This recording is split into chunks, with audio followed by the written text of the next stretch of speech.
dipersembahkan oleh BRI Syariah.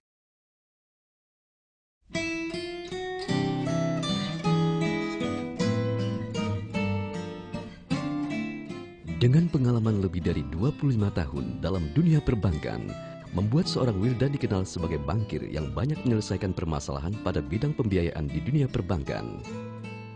Mengawali karirnya di bidang bisnis, Pak Wildan terbiasa menangani berbagai macam jenis nasabah, dari skala kecil sampai yang besar. Hal ini membuat beliau menjadi peka terhadap karakter dan kepribadian para nasabahnya. Menurutnya, permasalahan dalam bidang pembiayaan dapat diminimalisir dengan penilaian dan seleksi yang baik di awal, sehingga mengurangi resiko masalah pada proses selanjutnya. Mengedepankan edukasi nilai-nilai spiritualitas dalam menyelesaikan permasalahan pembiayaan pada bank syariah, seorang Wildan meyakini bahwa menggunakan nilai moral dan kemanusiaan untuk menyelesaikan suatu permasalahan merupakan solusi yang lebih baik untuk mendapatkan hasil yang lebih optimal.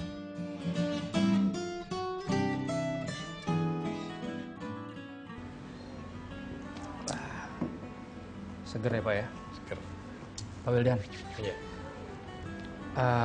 Boleh ya, saya pengen tahu latar belakang Pak Wildan. Pak Wildan tuh udah berapa lama sih Pak jadi bankir? Wah, udah cukup lama juga nih. Saya sekarang udah, kalau umur orang itu ya udah hampir separuh juga, 25 tahun. 25 tahun? Iya. Waduh. Nah Pak, itu selama 25 tahun yang Bapak tangani atau Bapak kerjakan di Bank Syariah itu sama saja misalnya segmentasinya, atau Bapak sudah pernah pindah ke sana kemari gitu di berbagai macam bagian? Ya kalau boleh saya jelaskan, sebenarnya saya dimulai di perbankan itu di bisnis. Oh, justru di bisnis? Di bisnis. Bukan ini ya, bukan back office ya? Bukan back office. Sebagai akuntan gitu, bukan ya? Bukan, harusnya kan orang accounting kan di back office. Ya, Jadi saya mulai di bisnis. Dan hampir dari perjalanan saya 25 tahun, hampir 20 tahun saya habiskan di bisnis. Wah, Ya, orang kalau bisnis jadi bukan kalau orang. bukan orang di belakang meja gitu. Iya. Tapi saya bisnis, tapi hampir dikatakan juga hampir 20, kesemuanya sih di bisnis. Tapi suatu rangkaian bisnis mulai dari mencari nasabah, terus sampai proses pencairannya, sampai dengan proses menyelesaikannya, saya sudah alamin semua. Wah, luar biasa tuh Pak. Nah, untuk dunia bisnis, apakah Bapak hanya menangani bidang bisnis yang sama? Seperti kalau di perbankan kan ada yang korporasi, ada yang small and medium enterprise, ada yang bahkan mikro gitu. Bapak tangani yang keseluruhan atau hanya segmen-segmen tertentu? kalau pengalaman saya ada semuanya saya tangani. Semua sudah pernah saya kerjakan, mulai dari yang kecil, consumer, sampai dengan retail, dan sampai komersial, dan sampai corporate saya pernah kerjakan. Okay. Nah, itu suka dukanya apa Pak dalam proses untuk apa ya istilahnya memberikan pencairan dana untuk pembiayaan kepada bisnis? Itu kan prosesnya dari tadi Bapak sampaikan dari awal, terus diproses sampai pencairan dana, sampai kemudian mungkin mengawasi. Suka dukanya gimana tuh Pak? Ya, suka dukanya ya kalau di awal yang paling sulit bagi kita kan bagaimana kita menentukan seorang yang akan datang kita meminta pembiayaan itu benar-benar sesuai enggak dengan kebutuhannya. Nah, tentu kita harus tahu, terutama sesuai dengan ilmunya perbankan, harus kita evaluasi yang 5C itu kan. Terutama itu menggali karakter orang, itu paling sulit. Menggali karakter orang ya, karena itu suka dukanya mungkin paling banyak di situ ya. Yang sulit itu sebenarnya. Kalau yang hal yang lain kan ada ukuran-ukurannya. Kalau kita melihat capacity dia, kayak kita bisa lihat laporan keuangannya, lihat gajinya. Tapi yang paling sulit sebenarnya bagaimana kita mengetahui pertemuan kita dengan orang tua cuma baru, tapi kita harus tahu karakternya. Nah, ini kan kalau di bank konven pasti banyak ya pembiayaan bermasalah. Lalu kalau di bank syariah, pembiayaan bank syariah banyak masalah juga Pak? Ya, pastilah. Kan namanya pasti bisnis. Ya, namanya bisnis ya. Bisnis itu kan pasti ada risiko. Nah, karena bisnis itu ada risiko, ya kemungkinan bermasalahnya ada. Tetap ya ada. Ya, cuma relatif kita minta bagaimana mungkin kalau orang-orang itu telah memahami syariah, oh ya, dia mempunyai keyakinan dia harus menyelesaikan hutangnya. Masalah utang ini kan kembali kepada etikat. Itikat baik ya. Etikat baik daripada Untuk menyelesaikan. Karena kalau secara syariah kan seorang muslim kan bisa, kalau seorang meninggal, kalau Bisa nggak disolatkan tidak kalau bisa masih disolatkan kalau belum membayar hutangnya. hutangnya. Ya, ya. Atau ada yang menanggung. hutang. Atau yang menanggung hutang. Maka pada saat sebelum dia memakamkan, dalam suatu acaranya ditanyain dulu, Ya. kalau ada almarhum atau almarhumah berutang, silahkan hubungan ahli waris.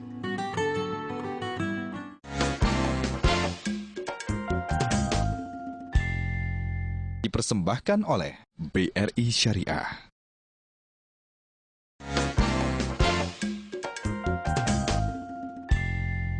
Dipersembahkan oleh BRI Syariah.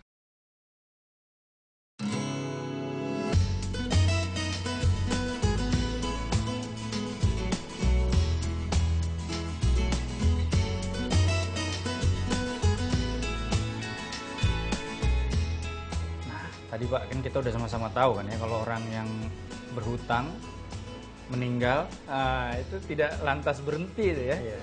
Bahkan katanya even orangnya bisa mati syahid, tapi kalau dia punya utang, sebelum selesai hutangnya, wah nggak dihitung. nggak dihitung, belum dihitung syahid ya. Gitu. Oke.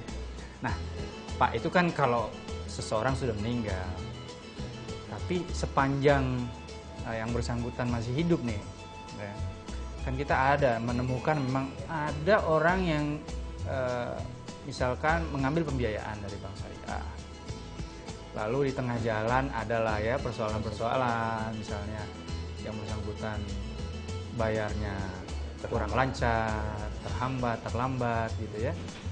Nah, itu bagaimana Bapak sebagai seorang syariah banker gitu, sebagai orang yang terkenal, kalau saya bilang sebagai troubleshooter banker yang menyelesaikan masalah maksudnya gitu. Untuk pembiayaan yang bermasalah itu bagaimana Bapak menyikapi itu dan melakukan sesuatu lah gitu untuk hal tersebut ya? Iya, yang pertama kita karena di syariah ya, kita lebih banyak memberikan edukasi ke mereka.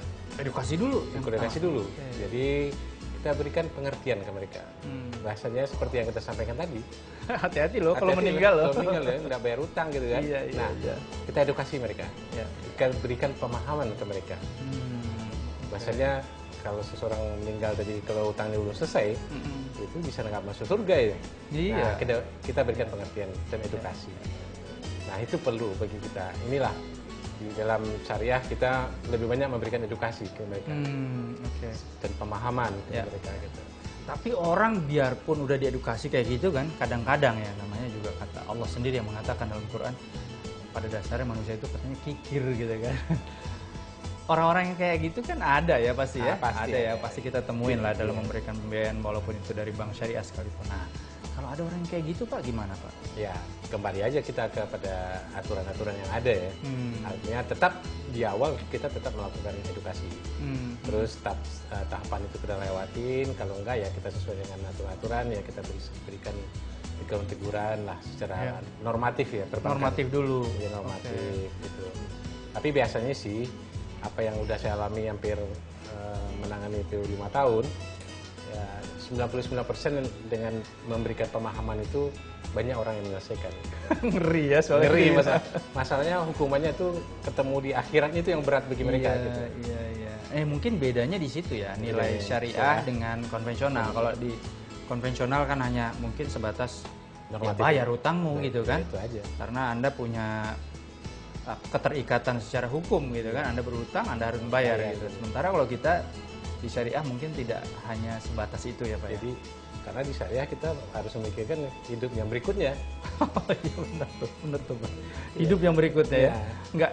Jadi kalau dia di sini udah bikin susah orang, nanti di sana gitu. Susah ya nanti ya. Bahkan ada disampaikan kan kalau dia selesaikan bisa dianggap sebagai pencuri di akhirat itu susah. Nah Pak, ini sekedar ini ya, berintermezzo ya mungkin ya. Kalau di konvensional kan kita kenal ada yang namanya kayak debt collector. Lalu di syariah gimana Pak? Wah, itu kita jauhin itu. Yang begitu dijauhi ya? Jauhin kita. Jadi seperti yang saya sampaikan tadi, kita kembali kepada pemberian pemahaman kepada pengertian ke mereka. Maksudnya utang tadi itu harus diselesaikan gitu kan. Karena kita ulang lagi, kalau dia meninggal nggak membawa hutang, ya nggak masuk surga mereka kan. Jadi mungkin kalau di konven didatengin dengan, ya mohon maaf, debt collector gitu. Kalau di sini mungkin didatengin dengan hanya pegawai bank aja. hanya pegawai bank. Dengan ya. memberikan pengertian dan pemahaman. Didoain juga. Doain, nah, itu pastilah. Aduh, mudah-mudahan Allah memberikan keringanan kepada yang bersangkutan. Gitu kan. Oke. Dibukakan jalannya dan lapangkan semua urusannya gitu kan. Nah, itu yang kita lakukan. Nah, itu kan mungkin kelebihan dari bank syariah ada di monitoring kali Pak ya. Iya. Karena kalau di yang saya tahu di bank konven ya misalnya, kelihatannya kan monitoring itu cuman kemampuan bayar gitu semata-mata. Tapi kalau di bank syariah kan tidak cuman itu kan ya gitu ya. Artinya good relationship secara lebih personal gitu misalnya. Atau mungkin buat si pegawai banknya sendiri lebih memahami bisnis dan pribadi orang yang menerima pembiayaan syariah itu kan lebih diutamakan kan kayak gitu kan? Betul sekali. Jadi di syariah itu yang dipentingkan adanya suatu transaksi itu ada underlying-nya. Underlying transaction. Harus ada. Kalau mau kita melakukan misalnya membeli sesuatu ya barangnya itu harus ada gitu. Kalau kita lihat pangsa pasar bank syariah dibandingkan dengan bank konvensional di Indonesia itu kan masih kecil, sehingga dia mempunyai ruang yang cukup luas untuk berkembang.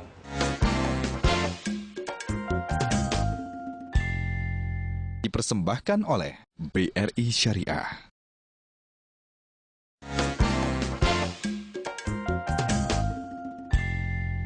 Dipersembahkan oleh BRI Syariah.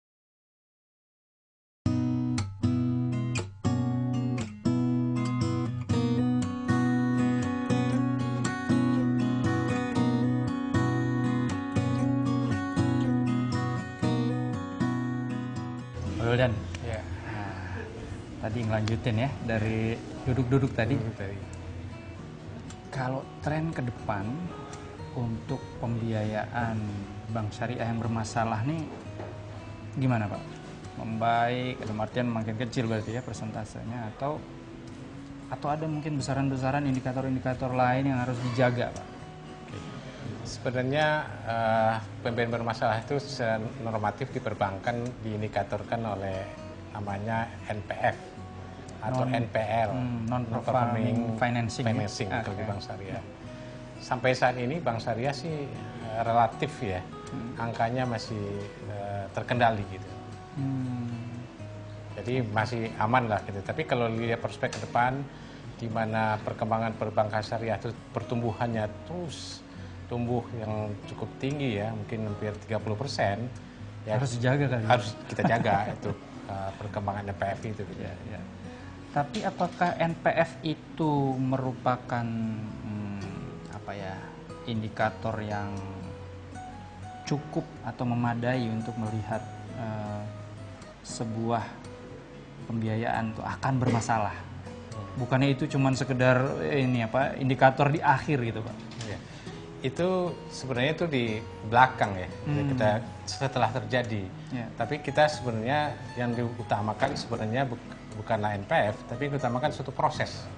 Proses itu dari awal. Nah, itu sangat menentukan. Jadi bagaimana kita menginisiasi suatu nasabah, bagaimana kita melakukan penetrasi kepada pasar. Nah, itu sangat. Jadi indikasi itu dilakukan dari awal itu.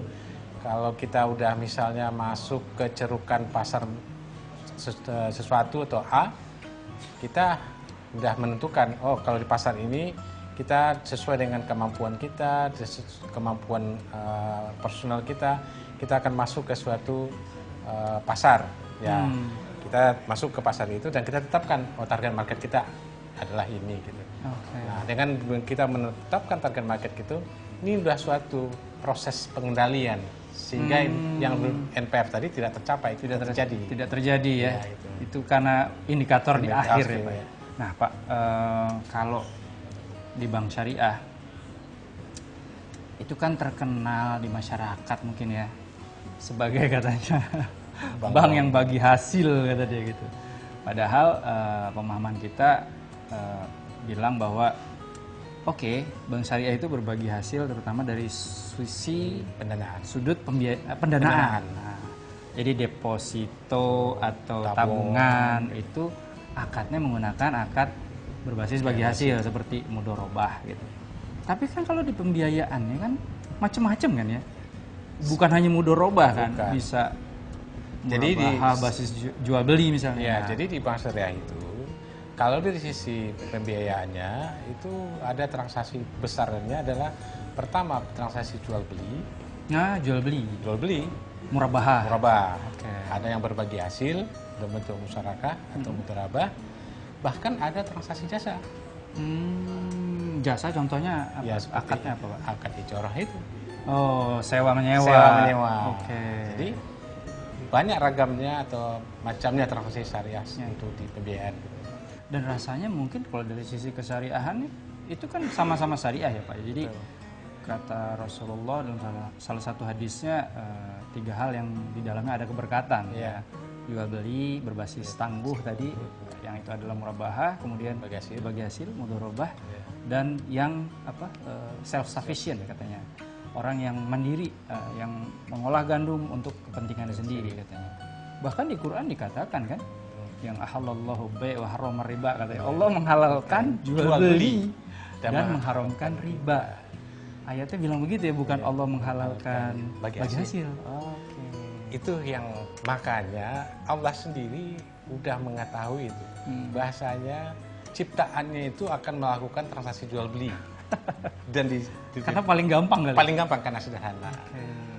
Sehingga makanya mengharamkan riba. Makanya lah transaksi murabah itu yang paling banyak. Yang paling banyak. Bank syariah. Ya kalau mohon maaf kalau bank yang non syariah itu kan transaksinya ribawi. Sementara di bank syariah kita menyingkirkan yang transaksi ribawi sehingga jual beli itulah ya berdasarkan ayat Quran tadi gitu ya. Oke. Nah Pak, kalau Bapak lihat nih lagi-lagi tren ke depan pembiayaan syariah. Nah ini kira-kira prospek ke depannya pembiayaan syariah, bank syariah tentunya itu kira-kira akan seperti apa Pak?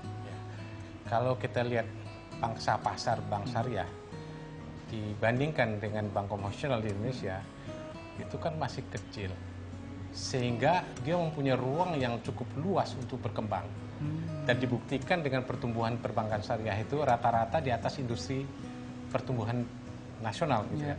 Nah inilah sebenarnya peluang yang harus dapat dimanfaatkan oleh perbankan syariah karena ruang untuk bergerak masih luas sekali.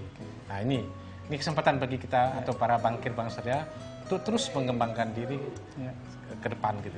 Tapi juga harus hati-hati kali ya. Oh iya. Karena pembiayaan berkembang bisa jadi juga yang bermasalah tadi juga mengikuti kan sesuai dengan perkembangan. Tapi kembali kepada saya sampaikan tadi, bagaimana kita di depan seoptimal mungkin untuk melakukan penetrasi dengan baik.